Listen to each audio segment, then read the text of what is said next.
Welcome, you're now to another episode of the Global Latin Factor podcast, where we talk about Latino everything. I'm your host, Crispin Valentin. Make sure you subscribe to the channel right now. You have nothing to lose and so much to gain. Like this truly remarkable, amazing story by Isabel Cable. She is the Vice President of Member Relationships here in the Fort Worth Hispanic Chamber, the space where we are today. Not to mention, she is an immigrant, came all the way from Guatemala, learned the language, joined and became a leader and continues to be a leader and a leader in the community that is meaningful and empowering our comunidad, which is the Latino community.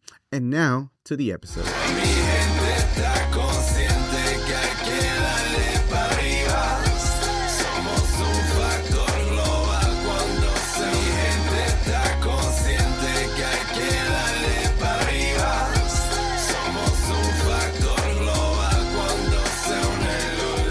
Isabel, hola. Hola. I haven't seen you in forever. I know. Just kidding.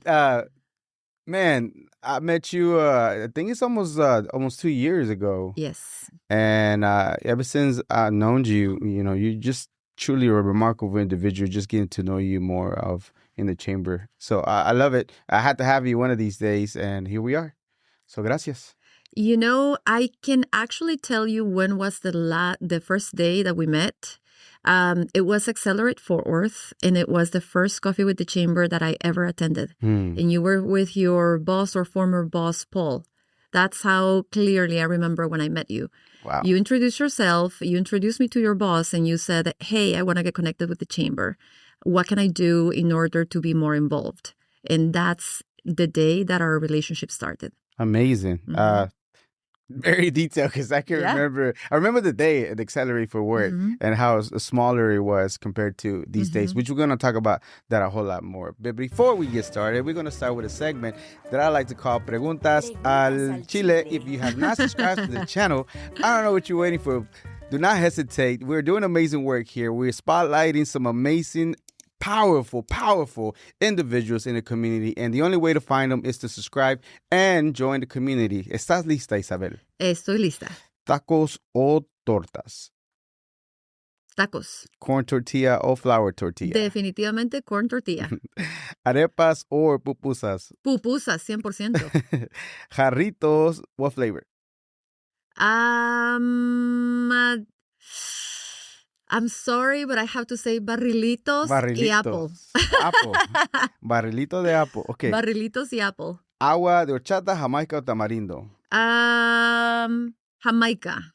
¿Salsa verde o salsa roja? Salsa verde. Ok, ahora sí voy a llegar a lo que es... Lo mero. Guatemalteco y lo que es chino. Ok, dale. ¿Pepián o caquish? Pepián, ajá. Definitivamente. ¿Qué es exactamente el pepián? Para gente que no sabe platillo guatemalteco, pero de Guatemala, ¿qué es? Fíjate que no sé, pero sabe rico. Está rico. Ustedes van.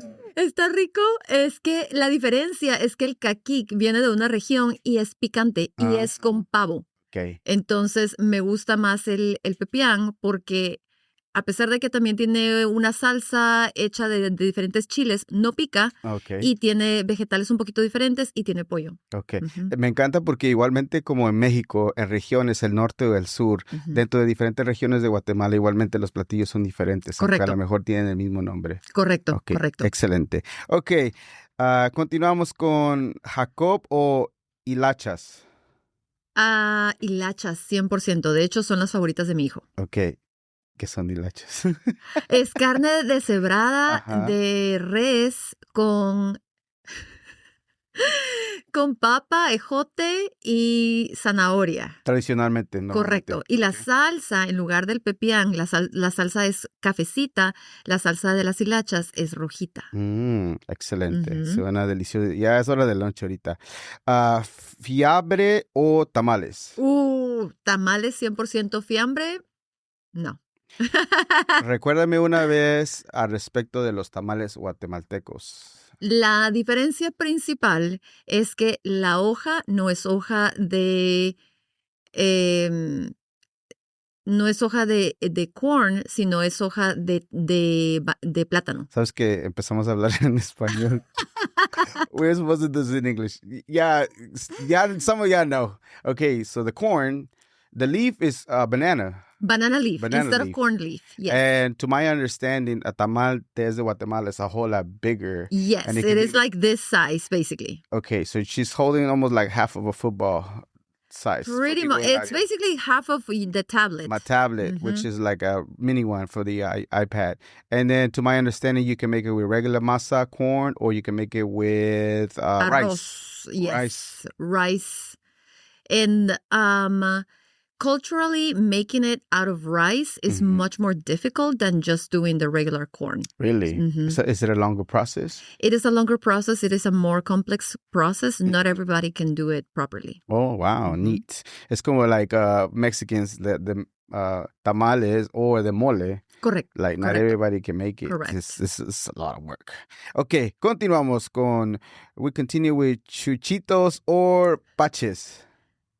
That's a tough one, and I will go with chuchitos. Now, chuchitos is our version of the Mexican tamales. Really? So it is with a corn husk. They are smaller. They are more concentrated, and the salsa is not spicy. But it's very similar to the Mexican tamales. Nice. Awesome. If you didn't know. Okay, now we're going to go into your Asian roots. Fried rice or chow mein? Definitely fried rice. Okay. Dumplings or wonton soup? Neither. Neither one? No. Ni uno de los dos. No. Okay.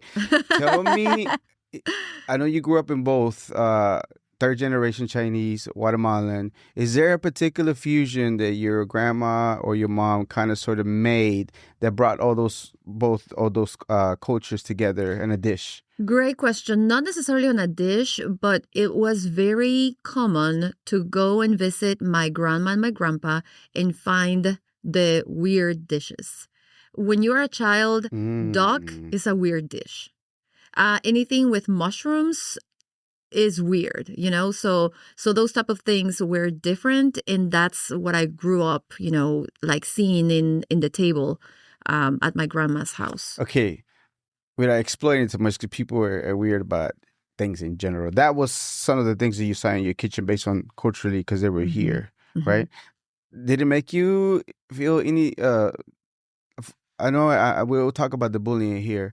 Was that part of it? Because kind of sort of you were just a little different culturally based on your bringing in your roots, or not necessarily? No, the truth of the matter is that in Guatemala, it is very common to have a fusion of Asian in the culture. Asian coming from China or Asian coming from Korea. So both of them are heavily present in our culture. So it wasn't from the kid perspective, from the school perspective, odd. It was just that as a child, you don't understand. It just looks weird and you don't want to eat it. So, and in Guatemala, because of the strong presence of the Asian culture, it's easy for you to be called la chinita, Wow. Very often it's a nickname, la chinita. Yep. And so I was used to being called at school la chinita. Okay. So what is a very traditional dish for you that people would definitely need to try that is a Guatemalan dish? Anything stands out for you? Los tamales. Los tamales? The Guatemalan tamales? Oh, yes. The Guatemalan tamales. And then as far as Asian food that you grew up with that people need to try it, any dish specifically para ti? No, just the fried rice. But, I mean, you can find it in, P.F. Chang. Pretty close. Valentina Tabasco or Cholula hot sauce? Ninguna. None. Oh, no. You have any one? Guatemalans are crying babies. Like, salt is spicy to me. That's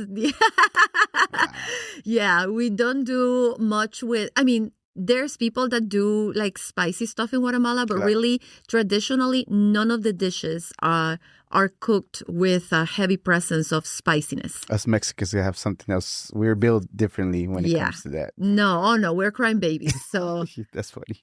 No, it's to each their own. Definitely. Again, Mexican was at least for me, it's always been the spicy to this day. I'm thinking about it, just makes my mouth watery just because it's so awesome for me. Now, weirdly enough, I learned how to eat spicy here, and especially after my last baby, it was a craving weird. It was a craving, and now I can't have tacos without the salsita. Yeah, it's true. So, Okay, when you want to celebrate something, let's say an accomplishment, let's say Coffee with the Chamber broke an amount of number presence records, do you like to dance bachata, cumbia, or merengue, or anything else in addition to those? all of the above. Todas.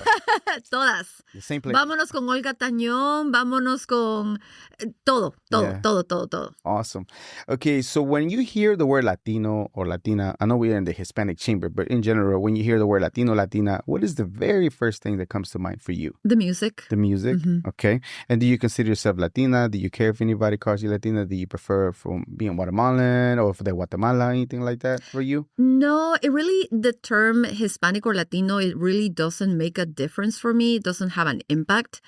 However, what does matter to me is that people have the curiosity of asking me where I am from, instead of assuming that just because I have brown skin that I am from Mexico.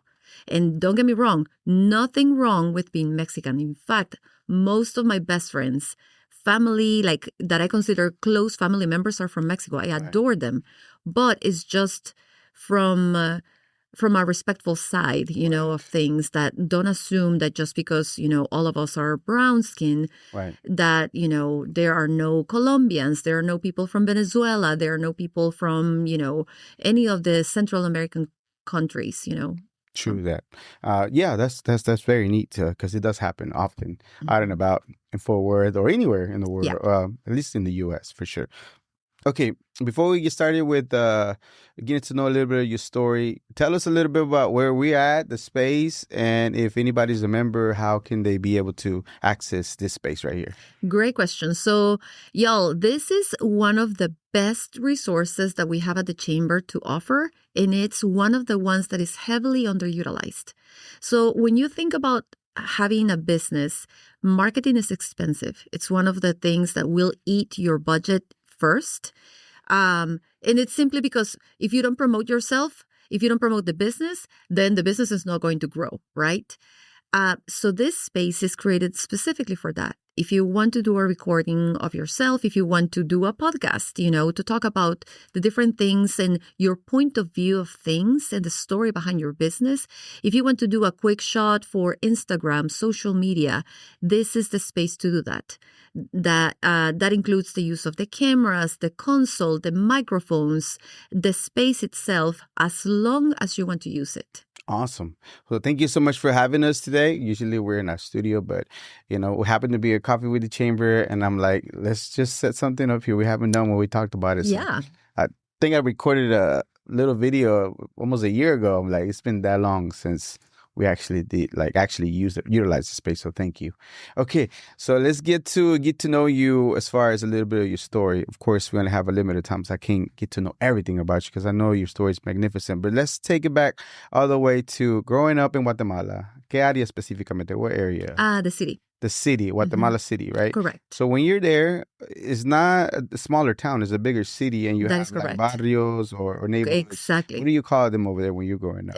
No, exactly. Barrios, and it feels very similar to Fort Worth. With like the main avenues that everybody knows, that the popular areas to go shop or have a good time, the areas that are underrepresented or underserved or, in poverty, the areas that you say, man, there's money here. Maybe that's why I relate so much and so closely to Fort Worth, because it really reminds me home. It reminds you of the actual city where you grew up at. Yes. So you grew up, take me back to your abuelita's gathering on a Sunday. That was a very staple moment in you growing up, right? What does that take, whenever you think about that, what does it make you feel whenever you're there, living those moments at that time? Family. Family? Definitely family. The warmth, the sense of belonging. And I think that's one of the most important values that I have, making everybody feel a part of something. Because I remember walking into my grandma's house and finding my primos, my tias there, and feeling that I was a part of something, that I was belonging. And now living here in the U.S., and really not having a single family member, excepting my in-laws and, of course, my husband and my kids, I miss that. And that's why I try to create the spaces and I try to form the relationships and the community that makes me feel that I belong.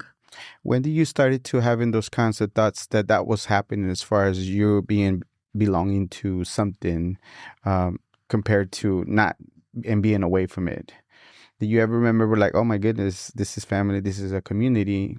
You remember any of that coming to light at one point or another for you? Yes, it happened when I moved to the U.S. I struggled the first 3 years of living here.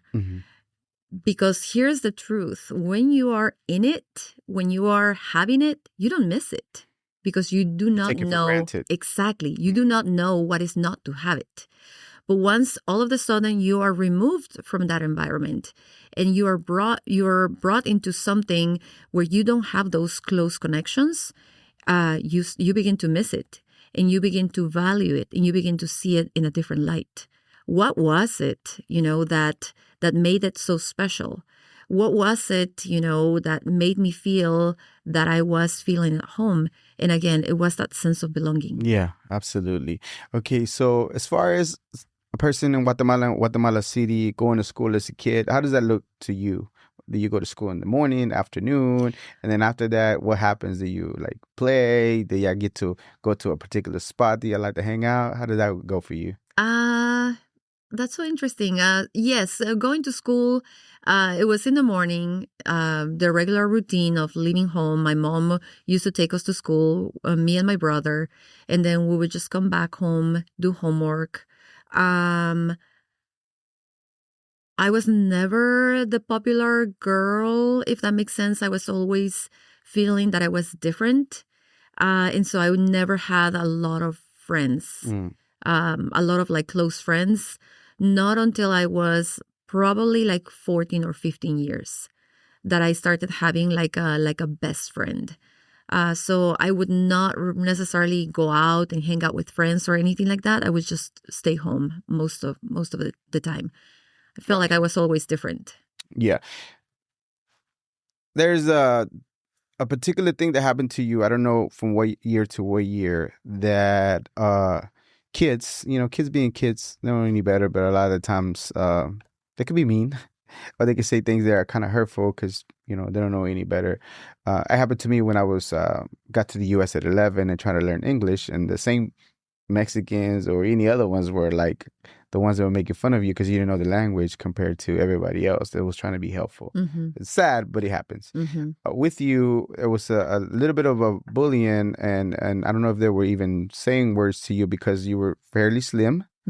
And how long did that go for you? And how and where did you find the strength to be like, you know what, this is going to pass? Because now you're the most popular girl ever here in the chamber, or one of them.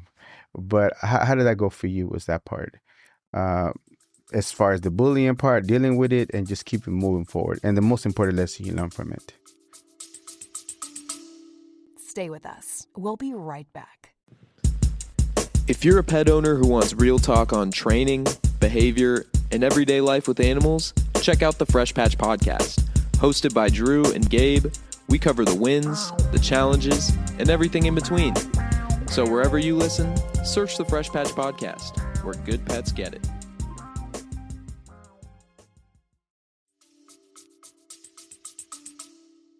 Gosh,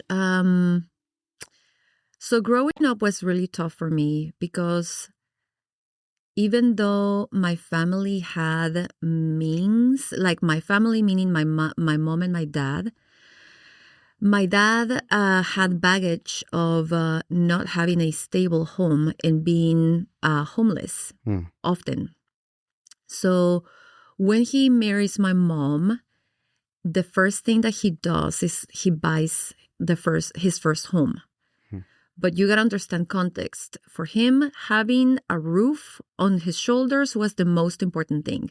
So he was making 500 quetzales and spending on the house 450. Wow. So that was really tough. And then immediately after they got married, my mom gets pregnant with my brother. They have my brother, and in an immediate succession, they have me. My dad was working in the military, so of course, with every rank that he, moves up in the ladder, he gets more money. Mm-hmm. And instead of saying, well, now we're feeling more comfortable financially, he starts investing in properties. And so first it was one house, then it was another house, then it was land, and then another piece of land, and then another house. And we would stay with the same slim budget. Mm. So as a kid, you do not understand that what my dad was doing was building generational wealth with the houses. Mm-hmm. You don't go to school and you say, oh, I have 3 houses and 4 pieces of land. No kid understands. The new shoes, the new clothes. Exactly. So think about it. What that did to me is that it limited the resources that my parents could have for the basic needs, such as food, clothes, and, looking presentable. Mm-hmm. So kids pick up on that like this. So I'd say from when I was probably 9 all the way until I was perhaps 16 or 17, I was heavily bullied on multiple things. Mm-hmm. 1, because I was very slim. I have always been skinny. 2, because my hair would always be very brittle and damaged. Your hair looks beautiful, by the way. Thank you. It, comes with baggage. Just acknowledge that your hair looked amazing. And because of the clothes that I would be wearing. And so food, the way that I look and the way that I dress to this day is really important because of the pain, the heartache that I went through. And to this day, my husband knows this, that there is not enough amount of clothes that I can own because you are still like trying to heal those wounds that were deep when you were growing up, Absolutely. So it was really hard. Now, of course, I understand that I will always be skinny and everybody's like, oh my gosh, you're so skinny. Well, that was not always a good thing. So it's wounds that you learn to live with. But now looking back, 2 things happen. Number 1, I will never judge somebody on the way that the person looks. Mm. I will only judge somebody on the way that that person values or does not value another human being. That's extremely important to me. Number 2, instilling in my kids the ability to be kind and to extend kindness is extremely important. I'm going to tell you to what extent. Mm-hmm. My son, I have a son, he's 17 years old. And one random day, I discovered that he opened an Instagram account against, our wishes. And so when we start looking at the Instagram account, we go into the messages sent, and we see that he has probably about 25 to 50 memes that are not kind. Mm. Oof. That hurt, that value of you shall be kind to every single human being that you come across. Right. So took a deep breath and thought through the situation. And instead of going and yelling at him, I wanted to teach him a lesson. And the lesson was, it takes 3 times longer to spread kindness than to go ahead and send a quick, awful meme. And so I sat him down and I told him that he needed to write 300 kind letters and deliver them to strangers. Mm. And I don't know if this story sounds familiar, because he sat down for about 3 weeks, because of course he didn't want to do it. Of course he's a 17-year-old and he does not want to do it. Of course. So he does it, and he does it awfully. So then I make him repeat it, because he shall not spread kindness halfway through. So he repeated all the letters, and then I made him put make them nicer, make them look better. And then I took him to Coffee with the Chamber, and I made him hand deliver every single one of those letters that he wrote. You wouldn't believe the lesson that he learned from that exercise. Yeah. Because all of a sudden, I start receiving messages from all kinds of people, friends, chamber members, and non-members as well, saying that that was one of the most thoughtful things that they had experienced at an event. And then all of a sudden, I start like sharing with him, look at this message, look at this message, look at this message. So imagine the lesson that I taught him. One of those messages was from one of our members telling me that day in particular, he was having a really tough day. Yeah. And he decided to push through and come to Coffee with the Chamber, not knowing what he was going to encounter. And it was an encouragement letter, a letter of kindness, written by my son, who was being taught a lesson to be kind. Yeah. Amazing. Now, I know the backstory behind it, but sometimes you don't know what people are going through at all whatsoever during their day. And you don't know if what it took to get to wherever, the Coffee with the Chamber and things like that. So whenever they receive with something like that, kindness, I mean, I can only imagine how impactful it is to be able just to, like, nobody's telling them nothing. They might be want to private and not say nothing, and all of a sudden they get something that hits them, like, and then corazón, right on the heart. And all of a sudden they know they're not alone. They know they got other people there being kind, and, you know, they can push forward. It goes back into that, you know, you belong here. This chamber is for you. Because we see you, because we listen to you, because we truly want to connect on a personal level, and because we want to help you wherever you are. If you are just waking up today with, the epiphany that you want to open a business, we want to help you. But if you have been in business for 5-10 years and you are feeling that you are ready for the next step, we want to help you. We want to make sure that you are fitting right in as, you belong here. Absolutely. Okay, let's continue. So school, you go through school.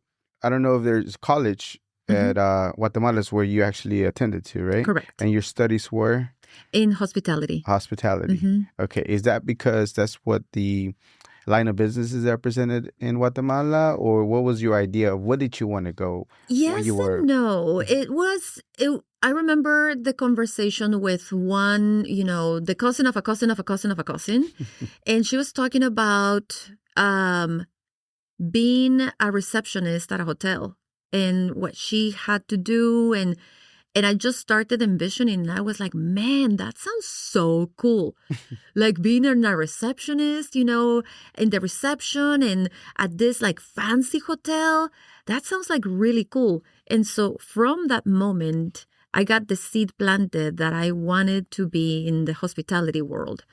The second largest revenue or economic, I want to say like revenue for Guatemala is in tourism. And so there is a lot of opportunity. There is a lot of potential there. And there was a private school that offered the career. So that's what I pursued. Now I know, hindsight 2020, it's not necessarily the hotel or the restaurant that I like. It's the customer service aspect of it. That's what I enjoy the most. Okay. So your English, was that where you kind of learned English, or where was it? Because it's really good. Thank you. Being born in Guatemala. What year did you get to the U.S.? I made it here in 2012. 2012. So how old were you at that time? Gosh, great question. I think I was 24. 24. So yes, I remember saying that at 24. So you already had your degree and everything whenever you get to here. Okay. But the hospitality is where like you kind of sort of, the light bulb went off, like, that's what I like. That's what I enjoy doing. Okay. So for somebody from Guatemala to make it to the U.S., how does that happen? Like, for example, me, I was born in Mexico, I crossed illegally across the river. I'm good now. FYI. ICE. Veteran too. So, that's what happened until my parents, by way of a tanda, paid for us to get legal and be able to have our residency onto our citizenship eventually, right? That's my story. How does somebody from Guatemala get to make it to the U.S.? How does that process go for getting access to the American dream? So, interestingly enough, moving into the U.S. or migrating per se in my family was never a part of the conversation, ever. It was never the American dream. It was never like, let's go and pursue the better life. My family in Guatemala is actually well off.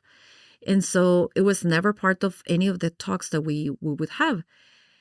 So if you were to ask me 20 years ago that I was going to be living here, I would have like laughed in your face because it was never part of, something that we would talk. And it just happened that, it was, I guess, written in my destiny.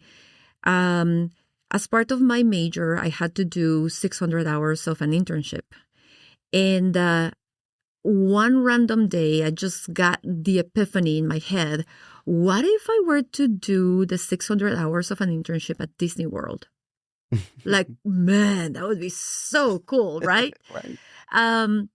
What I didn't know is that exactly in that moment, my school was closing a deal with Disney World to be a part of the Disney International College program. Wow. Exactly in that moment. And so we applied. You have to go through the application process. You have to go through an interview. So the recruiters from Disney go and meet you there. And if you get accepted, then, you get your letter. You apply for a J-1A visa. And that allows you to come here to the U.S. and take some classes. So go to school here and work at Disney. So that's how I made it here initially. Now, here, I think most of the audience might know my story where, at Disney, I was like on my second or third week maybe in the program when I took a bus. I sat next to my husband. I started talking about, my life in Guatemala. And then all of a sudden we started dating. And before I went back to Guatemala, he proposed on the beach, ring and the whole thing. Ring and the whole thing. So you had to go back. So I had to go back because I came with a J-1A visa. And so with a J-1A visa, the restriction that they put is that you have to go back to your country for 2 full years. You cannot request any other visa for 2 years because the situation is that you have to go and replicate and bring back what you learned here in the U.S. back to your country to help boost the economy. Okay. So for 2 years, I could not get married. I mean, I could, but I would not be eligible to apply for anything. So the first year, my husband was finishing his school at Texas Tech. So we were traveling back and forth. The second year, he moved to Guatemala. And then I was like, aquí me lo agarro. I'm keeping him here. Yes. So, that moment, I was like, okay, let me see if he would stay here. Because I don't want to live in the U.S. That's what I thought. And maybe he can be a part of my family. So he got a job there. He moved there. We were having an apartment, all the things. And after a year, one day, he literally woke up and he said, Texas or nothing. That day, he bought a plane ticket. 2 days later, he was back in the U.S. And so I had to make the tough decision of like, okay, what are we doing? But even then, I was like, okay, tengo tiempo, I have some time to like think and process all of this. Maybe he will come back. And so the story is that I came to visit in November for Thanksgiving and spend Christmas with him. Then during that short period of time, we decided to get married. And then before I went back to Guatemala, I had my apartment, my car, my job, everything. Right. And 2 days before I had to go back to Guatemala, we decided to go and see a lawyer and just to find out information about what is going to cost us, how long is the process going to take. Yeah. He sits us down and he says, you just got married, which means that you can no longer come back with a tourist visa, which is what you enter the U.S. with, because you would be lying. You would be lying on the grounds that you do not have a direct relative here in the U.S. Now you do. You have your spouse. So what you need to do is you go back to Guatemala and you apply for the residency. But because you are living separate, the process is going to take you 3 times longer and it's going to be more expensive. Or you can just stay here right now. But think about it. I have my job.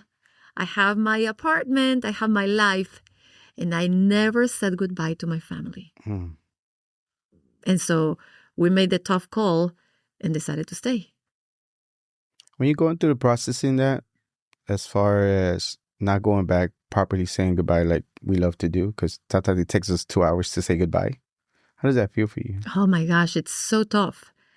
Because I never saw my grandpa again.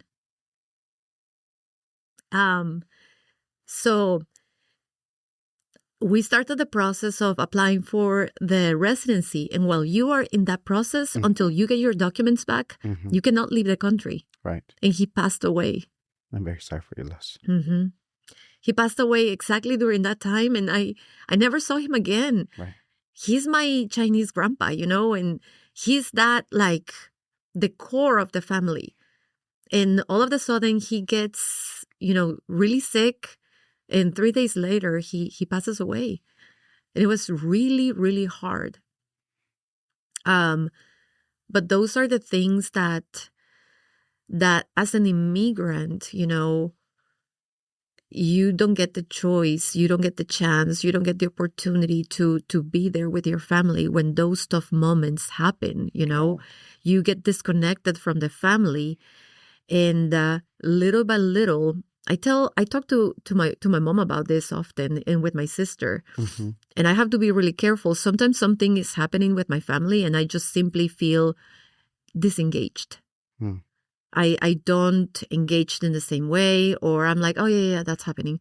But really, you don't become emotionally attached because Why? so hard. Why? For the same reason that it's difficult? It is so hard. You can't be here and have full emotions into what is going on there. Yeah. You can't. You have to feel disengaged. Otherwise, you would have a miserable life because you can't be there. Yes, I am 3 hours away on a plane. Yes, I can take $1,000 airfare ticket to get to Guatemala in 3 hours. But really, my life is here now. And so you can be in two places at the same time. Yeah. Yeah. It's tough. It's really hard.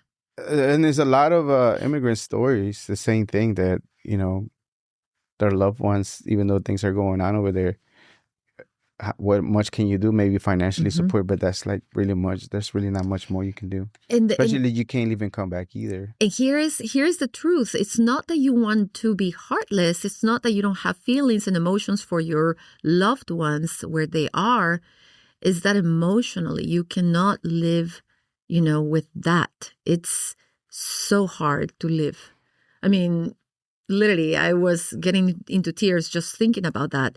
You can't. It's extremely difficult. Yeah, you have to find a way to cope without realizing that not heartless, but distance yourself, but still being there some way, somehow for your family, even though you can't be there wherever they're at.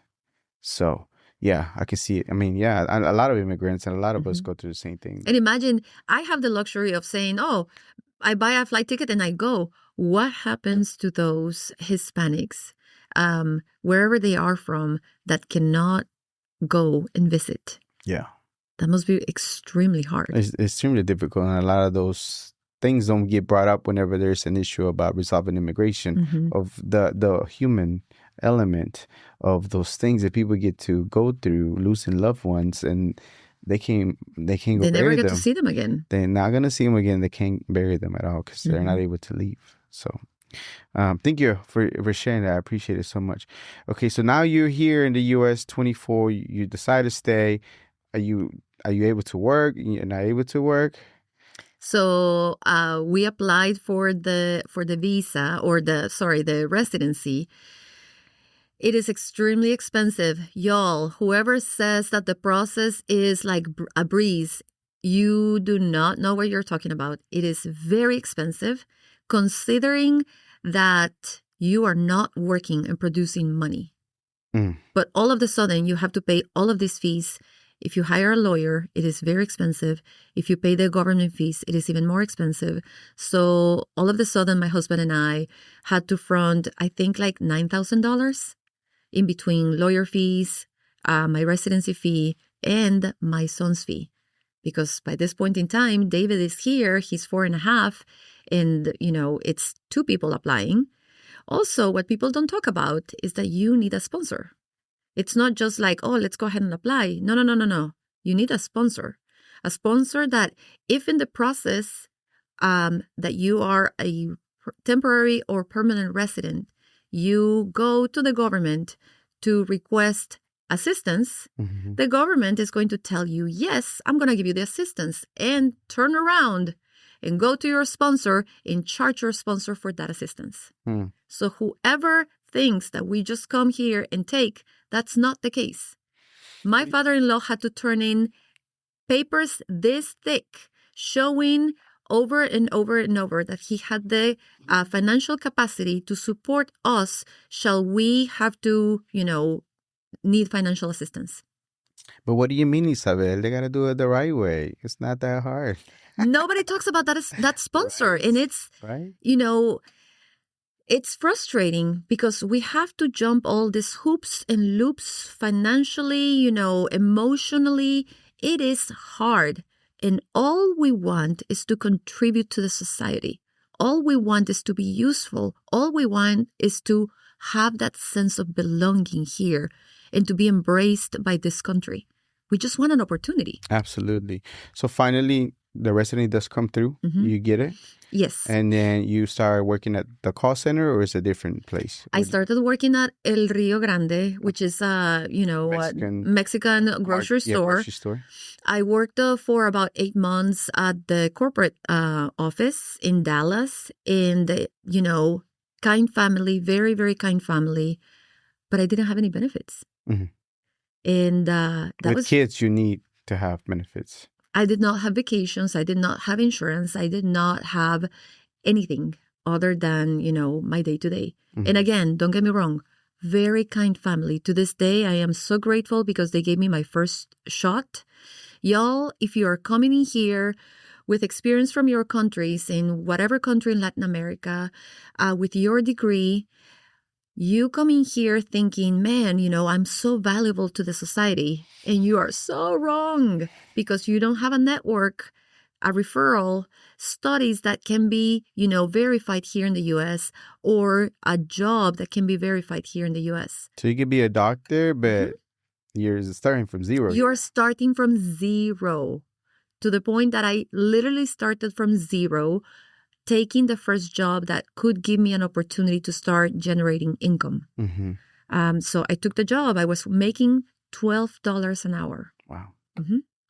No benefits of any kind. And driving, all the way from Grapevine to Dallas, it was like a really far drive every single day. Yeah. But they gave me my first opportunity. And then after that, I continued looking because I wanted at least benefits. And that's where I found Uline. So Uline, you spent a good amount of time 10 there, years.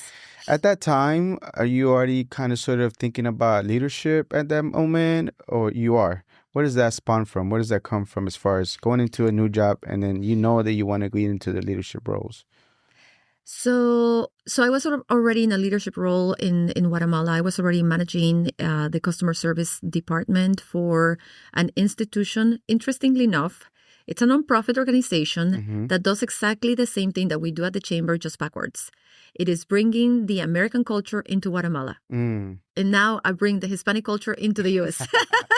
Full circle moment. Full circle moment. And I'm basically doing the same thing because over there I was just managing the customer service department. I had already 15 people under my department.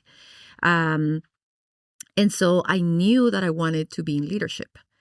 But as I was trying to apply for different opportunities, no doors were being opened to me. So I told my husband, I remember having this conversation, and I said, I'm going to apply, and I know I will have to start from zero. But I want to go to an organization where I can see the light at the end of the tunnel. And legit, I remember my interview, and that is exactly what I said. If you give me the chance, I promise you I will be patient. And I promise you I will work really hard. But I need to know with certainty that I have a pathway forward in order to make it to leadership.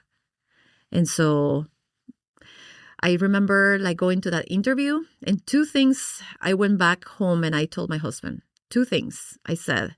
Number one, I don't want this job. Number two, I know that I got this job. Why did not want the job? If Because that's it what was you put yourself in a better position at that time. Because it was a call center job. Mm. And because in Guatemala, think about it. Where are the call centers, that serve the United States? Where are those call centers known? Guatemala and the Philippines. India. India. Mm-hmm. And so I knew how tough it was to work at a call center. And I did not want to be, yelled at over the phone, scolded over the phone, be receiving those calls where people were upset. And so that's why I was like, oh. But then they called me. Of course, I got the job. They called me and they start enlisting all of the benefits that the company offered, in addition to a significant raise. So I went from making $12 an hour to making $18.50 an hour. Mm. That was a huge, massive jump. What was I going to say? Yeah. That was a massive opportunity. So, it was in a call center. So I went ahead and took my first shot and went. And I had miserable, probably first year. It was very miserable. My English was not good or whatsoever. I remember seeing dumb stuff, and I knew that was not an English word.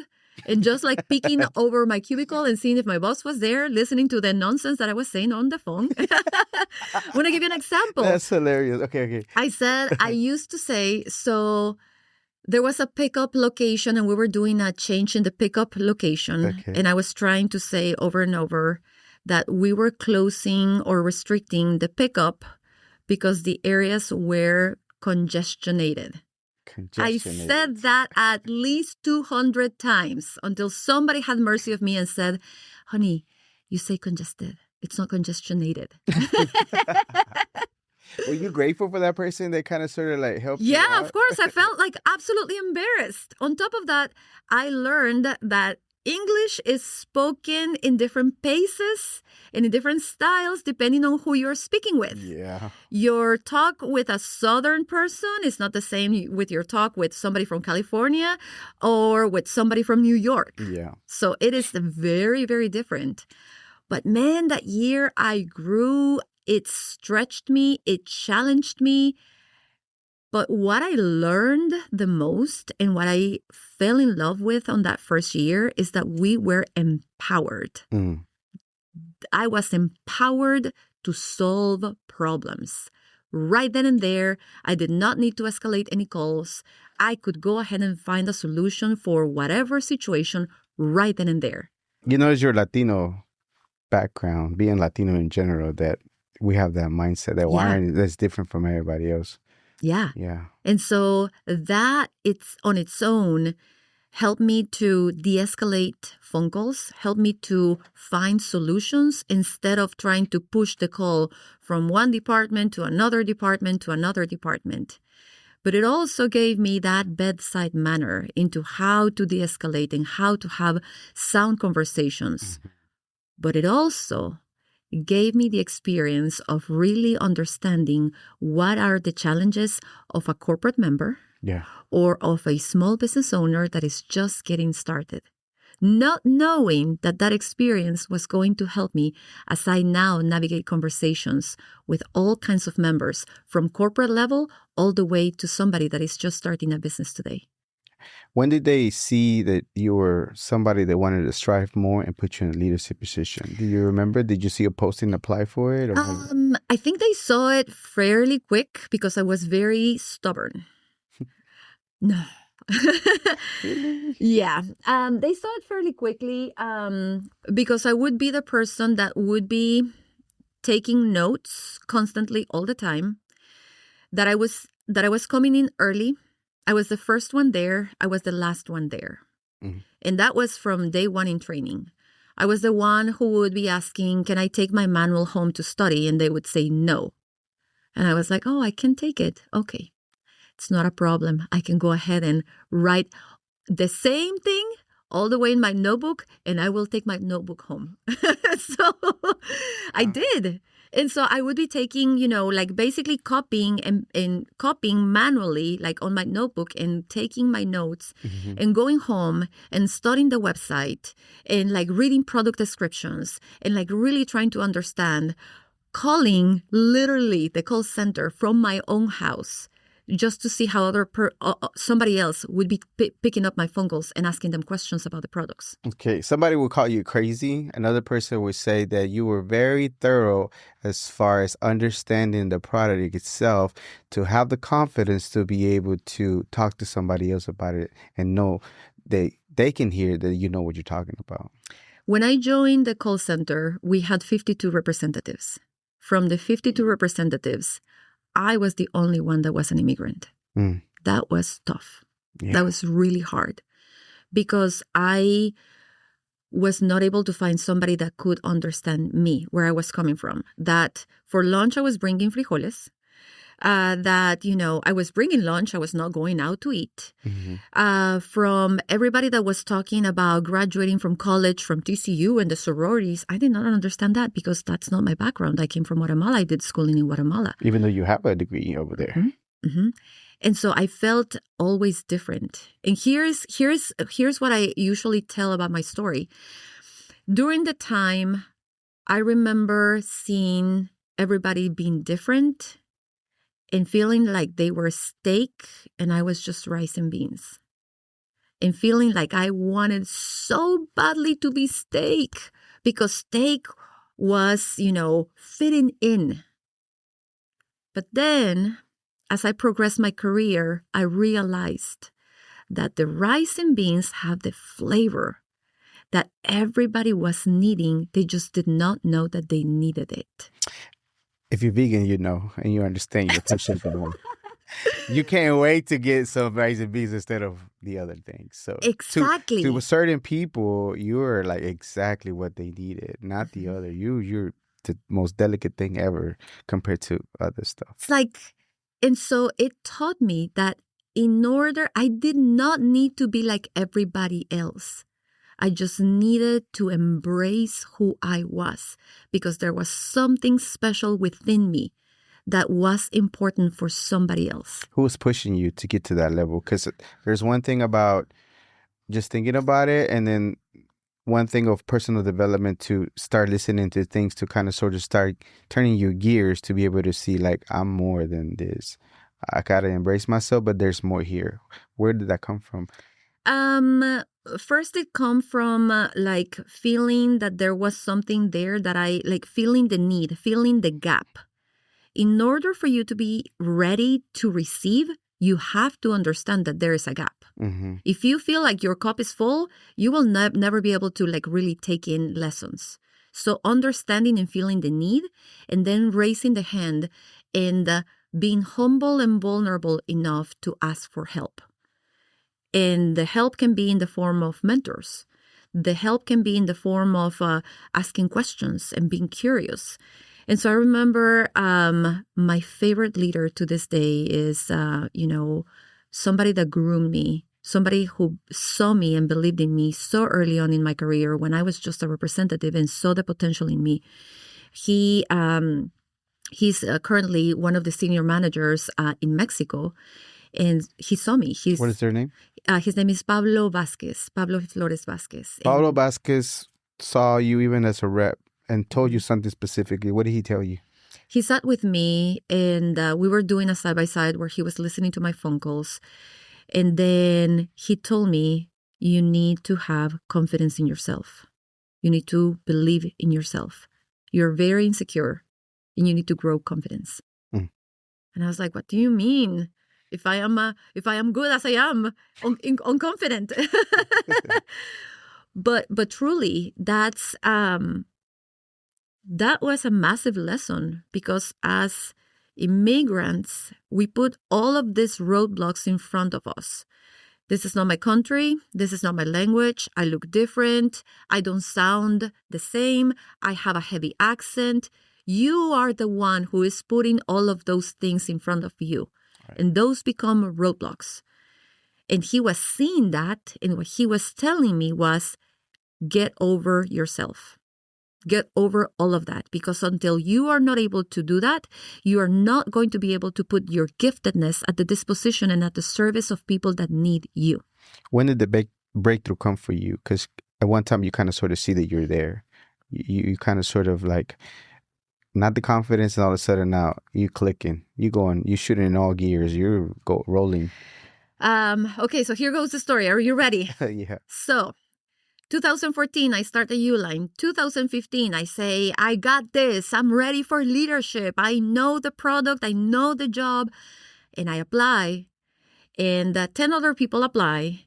I ended up being one of the 2 finalists and selected. And I said, I got this. It's mine. And I did not get it. And it was so hurtful that I did not get it, because I could not understand why, having all of this passion for leadership, they did not pick me. So several things. Did you ask why they didn't pick you? Yes.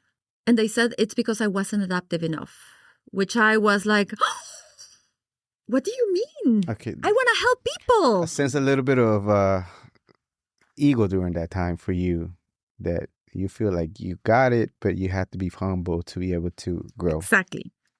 So 2 things. Number 1, first thing that was hurtful was the fact that I was in a panel with all the other team leads. I was going to become, I was going to become their peer, and they were the ones who said no. It was a panel of 10 team leads, and they said no. And it was really hurtful, because I did not know who had said no. Now, keep that in mind, because it is extremely important for the story, okay? The second thing is, how is that I was ready and I was not picked? And so I started applying for so many jobs, and I said, screw this, I'm leaving. They do not deserve me, and I'm going to move on. And I applied and applied and applied. And guys, nobody called me. Nobody called me. I'm taking my talent somewhere else. Oh, wait, nobody wants my talent. What's going on? And so I remember like 4 months pass, and I'm still like mourning and crying and sobbing over like this missed opportunity. And one of my best friends to this day, Virginia, I go to Muya in Copel, and I'm crying and I'm sobbing, and she looks me in the eye like my friend, and she says, why are you crying? And I'm like, what do you mean why I'm crying? And she's like, if you did not get it, it's because that position was not for you. Period. End of the story. Stop crying. That moment meant everything to me, because she was not coddling me anymore. She was giving me a wake-up call that it did not belong to me, and it did not belong to me for a reason. And so instead of crying, what I did is that I started looking for the reason to solve that reason. So I enrolled myself in a lot of courses, one of them being the TCU Adaptive Leaders Certificate, where I was here at TCU driving every Tuesday, coming from 6 to 9 p.m. and being surrounded by high-level executives. Now think about it. I was a representative. I was not in leadership, surrounded by a lot of executive-level people, and just trying to take everything in from the room. How they think, what they talk about, how they process, what are their questions, how they behave. That's what I was doing. And so I discovered DISC, and I started understanding who I was and why. And I started becoming a ninja on how to read people effectively and groom myself to fit that John person. Maxwell comes along at this time as well? Okay. That's where John Maxwell comes in. I joined the John Maxwell program. I started reading more about servant leadership. So it's not anymore about the power. It's about the service, and it's about the influence, whether if you have or you do not have the title. And so it was a tremendous year for me. It was a year of transformation, really, because it shifted my mind. And in the process of shifting my mind, everyone around started noticing the change. And you wouldn't believe that in 2016, the position became open again. And nobody applied but me, because everybody knew that position was going to be for me. And I got it. And so 2017, I started as a customer service leadership trainee. Then fast forward, 2021 comes in, and I had been in leadership as a team lead. I was the most the team lead with the least experience. Everybody else ahead of me had been in leadership at Uline for 5 years, 6 years, 7 years, 10 years. Everybody had a ton of experience. I only had, as a team lead, 3 years of experience. And the customer service department manager position becomes available. I apply, and I get the position. And I become the first immigrant that gets one of those 24 positions company-wide. Wow.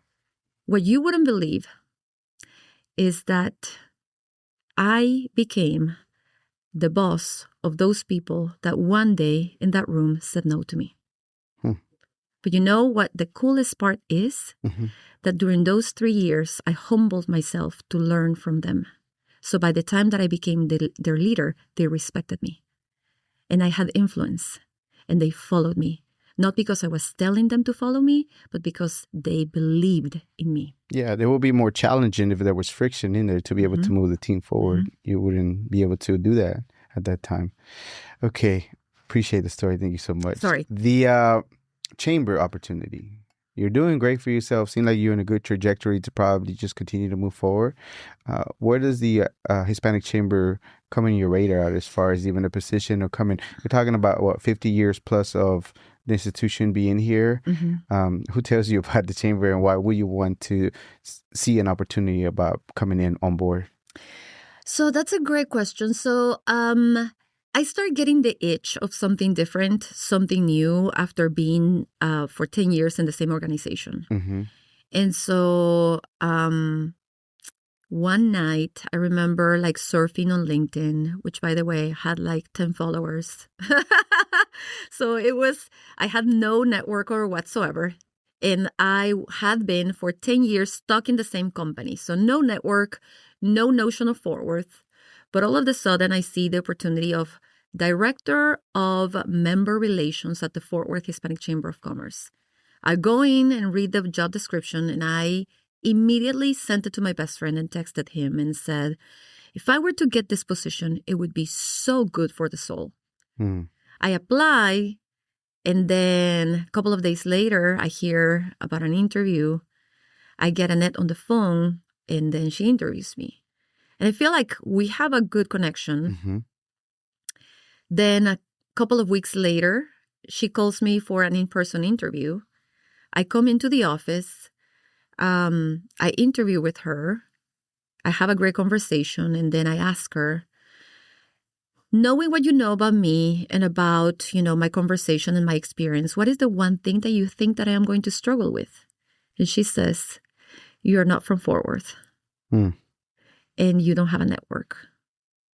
And this is a highly visible position.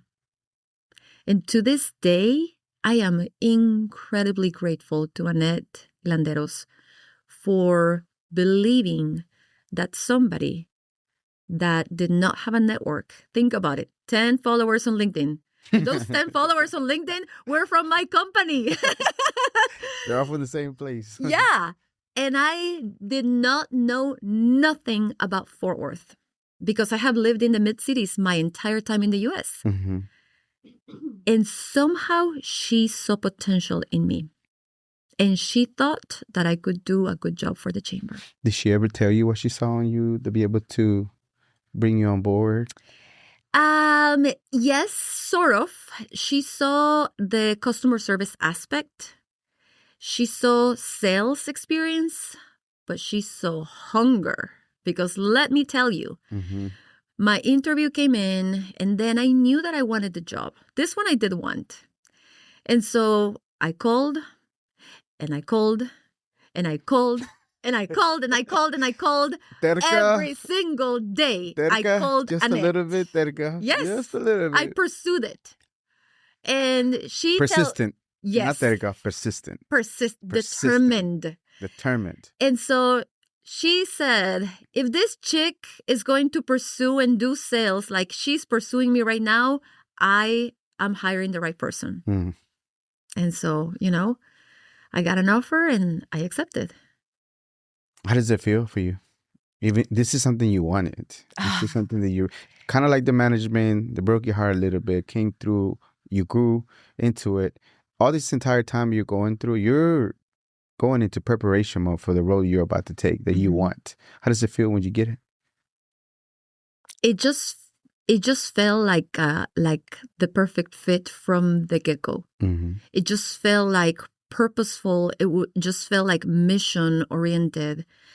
But I'm going to tell you that my first 6 months, I feel like I spent, yes, we were getting traction, but I feel like I spent my first 6 months leaning on Annette, even when she couldn't see that I was listening and observing and watching and leaning in and asking questions. I was learning from her. I hope that she knows, one, how much I appreciate her, of course, for believing in me and giving me the opportunity of my life, but also how much I learned from her in her time at the chamber.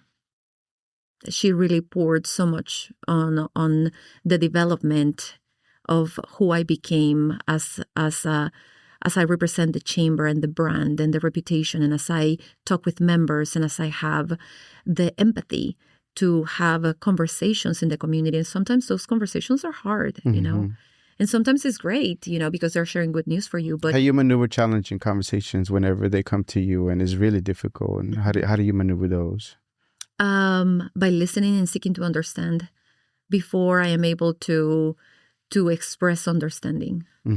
Like making sure that I hear, that I really listening, and that I find ways, again, going back to the theme, where they belong here is extremely important to me. One of the other challenges maybe that Annette might not have seen, but I don't know if you already were in an entrepreneur mindset, because a lot of this is supporting a lot of entrepreneurs. Were you already an entrepreneur? Were you're working on something already? Yes. So back in 2018, my husband and I opened our first business. And so I remember the challenges of navigating like the documentation, the paperwork. How do we open the business? How do we do taxes? What do we need to do? We did not have the support system. I wish that I would have found a chamber, or that somebody would have told me, hey, there's a Hispanic chamber. They will help you out. They will get you connected. There is, the support system that you need as you are navigating the first stage of your first year, of your second year, of your third year in business, because each year is feeling different for you, means something different. And that was the restaurant in the recipe, or what was my the Airbnb. business? Your Airbnb. So you open up your Airbnb, and then you label yourself what's called a serial entrepreneur, because you have a few of your friends, Maritza and all y'all, talk about all kinds of businesses you can. Oh my gosh. Every single day that we see each other is like, I thought about something. It's the Hispanic, the entrepreneurial mindset, where you see potential, where you see possibilities, where you are trying to solve the problem for somebody else. Was your family at all entrepreneur, or were you the first one ever to do something like an Airbnb and then doing the more things that you're doing currently now? You know what? I have always been hungry. And I think I have always had that entrepreneurial mindset. I feel like I was the first one who truly adventure herself to invest a ton of money into making and bringing something to life. But I still remember when I was 11, 12, 13, that I started selling chocolates at school, Then I moved into selling cards para los novios at school. Then I moved into selling homework as well. I would be like doing homework for somebody else and then selling the homework. So there is always that, that entrepreneurial aspect. You ever thought about that? Had the entrepreneur heart even as a kid selling chocolate? You already knew it. Yeah, I always knew it because, again, it comes back from that humble beginning from my parents that my parents didn't have the money to give me all the flashy things that a kid wants, So I knew that if I wanted something, I was going to have to work really hard to get it. Okay, so now your official title here at the Fort Worth Hispanic Chamber is VP, Vice President. Of Member Services and Strategic Growth. Awesome. And now there was a pivot, a moment of time, 6 months passed to now present time. The growth has been amazing. What clicked? What light bulb went off all of a sudden? Like, you got it, and now we're just going full speed ahead with everything that we're doing. We know exactly what we need to do and continue to grow. Not just like it's growing, but we really wanted to grow faster and quicker and make sure that it's meaningful. I think it's the understanding, the deep understanding of the mission of our organization and understanding the needs in the community and how I am a catalyst. I am like, the person that is like bringing those two things together. Seeing opportunities where perhaps nobody's seeing opportunities and how I can highlight and create space for somebody. Okay, so now as far as like the ambassador program, when I first joined, it's only like 30 people compared to 60-something plus ambassadors now and growing. And growing. Like every day there's, people that are interested and wanting to be part of it. I know that was real close to the 1,000 or if we broke the 1,000 membership. But we're getting super close to the 1,000. This month alone, we already have 31 new members. Wow. Just this month alone. So we are really, really gaining a lot of traction, a lot of attention. And it puts a lot of responsibility on you because now you have to deliver. It's I don't want to say that it's easy, but anybody has a good month, anybody has a good event. But consistently delivering month over month over month, quality of events that bring value to every person that is walking into the doors and trusting that they are going to find value and a return on investment on their membership. That's the challenge. Yeah. It requires accountability for me, but also accountability on the team and accountability on the organization as a whole to ensure that we are standing behind the mission and the promise that we made to those members that are trusting us. Yeah, and I can see it. I mean, you have to live it to be able to tell about it and be able to really get the sense of what happens at a Coffee with the Chamber or any event that the Hispanic Chamber puts together, the Fort Worth Hispanic Chamber puts together. You really have to be able to be there to be able to see it. Because even the warmness, the sense of belonging, the community aspect, the friendliness of people, all that is just not like we're not here rehearsing it. It just naturally happens, right? Have you noticed that? Even today, I got feedback from one of our ambassadors, Luis Diaz, and I know that it was Luis. I have somebody that approaches me as they are saying goodbye. They have never been at Coffee with the Chamber. They are one new person that is just testing the waters, and they are like over the moon. They say, we're going to join. This is our business. We want to connect with you. We see a ton of potential and possibilities. But let me tell you, the people that you have greeting, the moment that I was getting closer, he comes and says, man, thank you for being here. Your sweater is awesome. You look great. And I was like, oh my gosh, like please keep going. Like keep keep the energy and keep the genuinity of the interaction. That makes the difference for people. Yeah. But it all starts with how we're crafting the culture of our chamber. Yeah, absolutely. Okay, we are running short on time, so plus you have to be going here because you have to do some stuff, so I don't want to keep you Another event. Before I let you go, is there any particular questions that you were getting ready to sit with me and talk, like, I wish he asked me about this. I wish we touch up on this particular thing. Is there anything in your mind?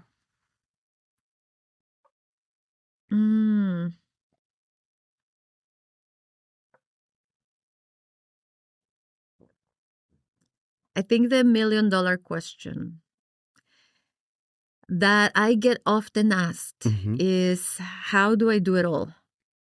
Because Her and I talk about it. She got I mean, your kids married, and she's 1 million Cubs, Hispanic Chamber, and a few other things. And I'm like, I don't know how she does it. Like, I don't attending believe all it. events, like, just yesterday, I was preparing for Coffee with the Chamber. I knew that it was going to be a great event, but a lot of responsibility on the preparation. But then immediately after, switch gears, go and support one of our corporate partners, the Dallas Mavericks. Game ended up really late, made it home at midnight. This morning, I woke up at 4 to get ready for Coffee with the Chamber, send a couple of things, review registration, get there by 7, set up, be with you, followed by, going to an important gala this evening. Then, tomorrow meeting with my mentor, going and supporting another nonprofit, Sunday being here for Cowtown Marathon, like all the things. Yeah, how do you do it? So Tell us, por favor. So a couple of things.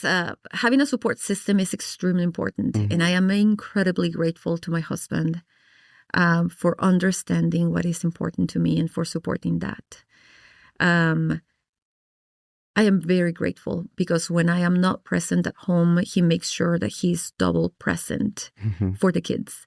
Subbing and making sure that he's taking them to doctor's appointments, tending to their needs, reviewing homework with our senior kid, all the things. But also like being really grounded on why I do what I do. It's not just to do one more event. It's not just to, put one more photo. It's because it matters. It brings value to the community. You never know when you're going to cross the path of somebody and you can change that person's life. And I don't say that from an ego perspective. I just say that humbly because one introduction, one interaction, one word of kindness can change somebody's day. And so that is extremely important to me. I try to the best of my ability to be present with everybody and try to give them at least one moment of my attention by responding a text message, a WhatsApp, by following up on a phone call, by responding to emails. Although, guys, I'm sorry, I'm very behind on my emails. I will admit that. Give her time. Yes, but it is extremely important. What I do for the community matters to me on a personal level. It's not a job. Is that where at times when you're haven't got the sleep that you would like to get, and you would the importance of it, and that's the kind of like the fuel even if you're running on 4 hours of sleep, it's nothing, because this is just what's driving you. This is just what kind of gives you the energy, the pump that you need to be able to continue. Awesome. Think about just last night, waking up this morning, like, oh, the Lord knows that I am not an early person. I can promise you that. But thinking about how many opportunities, how many businesses could get connected today, how many partnerships could happen today just by creating the ecosystem and the experience for people to come in together. You definitely, I know you had the cafecito, but you definitely fooled me as far as not being a morning person, because as soon as we see you, hola, immediately. And I'm like, wow, she's already up and running. Before I let you go, all your social media, LinkedIn, or wherever people you want to connect with you, and any other projects that you have going on, whether for the chamber or you personally. So I think everybody knows, one, how much I love Fort Worth, but two, how much I absolutely love nonprofits. It is in my heart to support nonprofits because they are the ones who are in return supporting the entire community of underrepresented families. Whatever it is, health, housing, business like the chamber, family education, whatever it is, they are the backbone of our city. So supporting nonprofits is truly a passion of mine. More to come on that. More things to come on that. I have projects, on the door that I cannot speak about yet, but lots of great projects in the near future. But, also just being available to everybody here in the chamber and outside of the chamber. I'm heavy on LinkedIn, so if you want to connect with me, contact me on LinkedIn, and I promise you the first thing that I will do is give you my cell phone. You have access. The access is one thing that I can never, deny to anybody. And if you want to have a conversation with me, chat with me, go for coffee. It's the And language. it's Isabel Cable is where they can find you on social media and LinkedIn también. Cable. Cable. Cable. Cable. Don't send me Facebook messages, y'all. I suck at Facebook messages, but LinkedIn, I am always there. Okay. Saludos. Any saludos to anybody in your life, in the community in general? To every single one, FWHCC ambassador, you guys truly make this job the most rewarding job. I'm humbled and I'm grateful for serving alongside you. You mean the whole world to me. I'm over here wearing my hand. I'm one of them. Thank you. Yeah. At a state of the chamber, it was a neat thing that you did when you brought us all. It got really emotional for a moment at a time because it just shows how much you appreciate other people's, because all of us are volunteered, except for that we just want to, I think all of us are infected of the work that you gotta do, and it helps us want to help and help you out as best possible. So it's like a nice infection. Yeah. No, okay. I love our ambassadors. They truly are the greatest and most amazing people in the community. What is an important lesson that you learned doing what you currently do that you would tell your younger self that will help somebody else out? What would that be?